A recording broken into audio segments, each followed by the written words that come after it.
अस्सलाम वालेकुम फ्रेंड्स।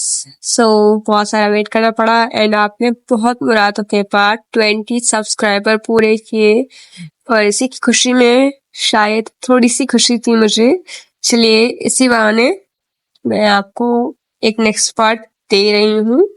बादशाह बेगम पार्ट 6 फर्स्ट तहरीर खुशी सिद्दीकी। चलिए स्टार्ट करते हैं। थोड़ा रिश्ते की कॉपी कर ली मैंने लेकिन बाय द वे मुझे थोड़ा जुकाम है, शुरू करूंगी पर मेरा जुकाम थोड़ा थम जाने दो।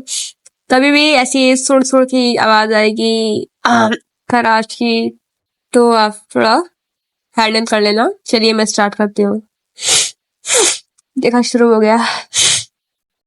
दूसरा दिन निसार ने पूरे घर पर पहरा लगवा दिया था, क्योंकि उसे पता चला था कि कहीं से भी खालिद अपने आदमियों को छोड़ सकता है।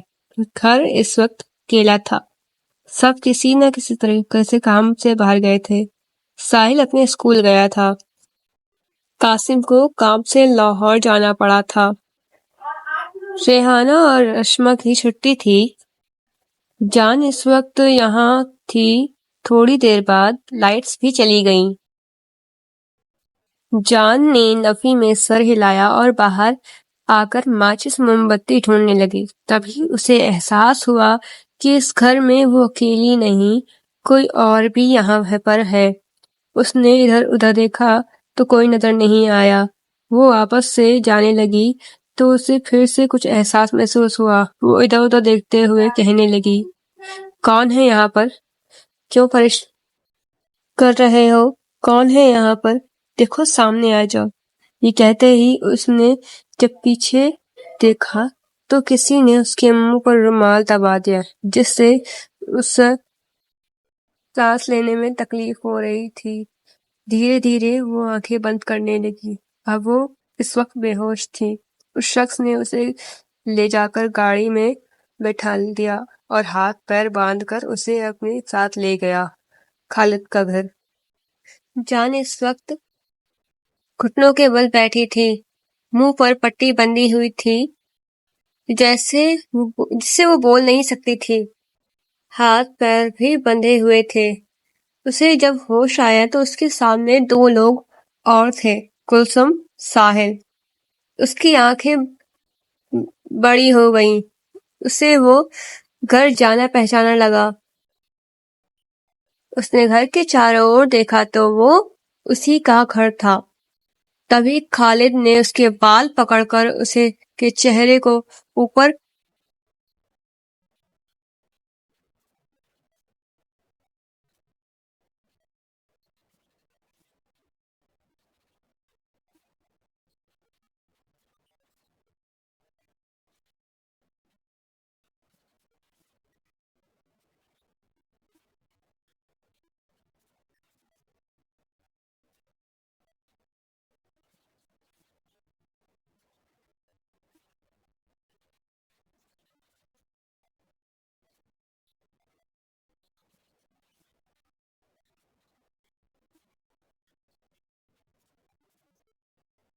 करते हुए कहा, कभी सोचा नहीं होगा कि तुम्हें ये दौलत दोबारा नसीब होगी।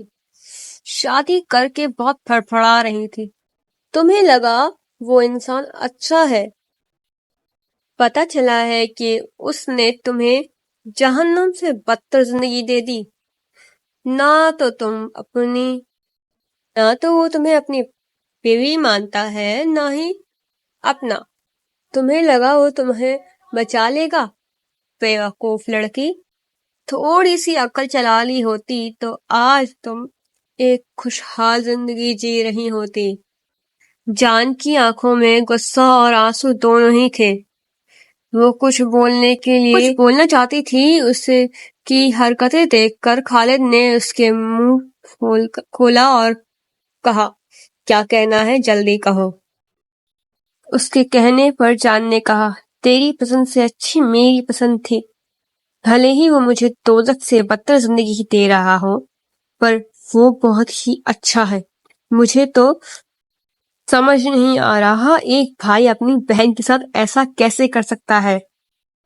تجھے تو بھائی بولنے میں بھی شرم آتی ہے، تھو ہے تیری زندگی پر۔ اس کی بات سے خالد کو اب غصہ آ چکا تھا۔ اس نے ایک تھپڑ اس کے گال پر رکھ دیا جس سے وہ فرش پر گر گئی۔ اس نے اسے غصے سے بال پکڑتے ہوئے اپنے جیب سے فون نکالا اور نثار کو کال کر دیا۔ دوسری طرف کال ریسیو کیا گیا تو اس نے نثار سے کہا، نثار، تیری بیوی میرے پاس ہے، اگر اسے بچانا چاہتا ہے تو آ کر بچا لے۔ دوسری طرف سے کہا گیا، مار دے اسے، میرے کسی کام کی نہیں۔ اس کی بات پر خالد لوٹ پوٹ ہو کر ہنسنے لگا۔ پوری بات تو سن نثار، تیرا بھتیجا اور تیری بھابھی بھی میرے پاس ہے۔ پیچھے سے ایک دہاڑ نکلی۔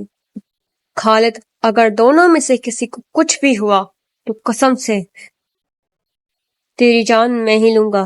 ان دونوں کی اتنی فکر ہے اور اپنی بیوی کی نہیں۔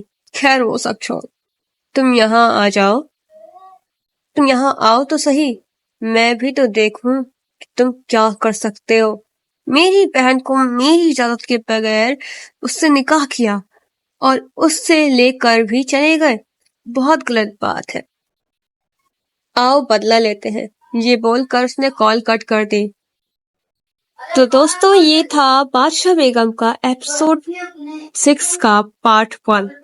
اس کا نیکسٹ پارٹ آپ کو جلد ہی ملے گا، تو ویٹ کرنا مت بھولیے گا، اور میرے زکام ختم ہو جائے اس کی دعا کیجیے گا، اور میرے 25 سبسکرائبر کر دیے گا۔ اور ہاں، میری گزارش یہی رہے گی اور میرے لیے ایک دعا ہے آپ کے لیے کہ آپ سب سلامت رہیں، خوش رہیں اور بادشاہ بیگم پڑھتے رہیں۔ اینڈ بہت اچھی بات ہے کہ آپ میری بادشاہ بیگم پڑھ رہے ہیں، اور ایسے ہی پڑھتے رہے اور ایسے ہی کچھ سبسکرائبر بڑھاتے رہے پلیز، یہ میری درخواست ہے۔ اور انڈینس اینڈ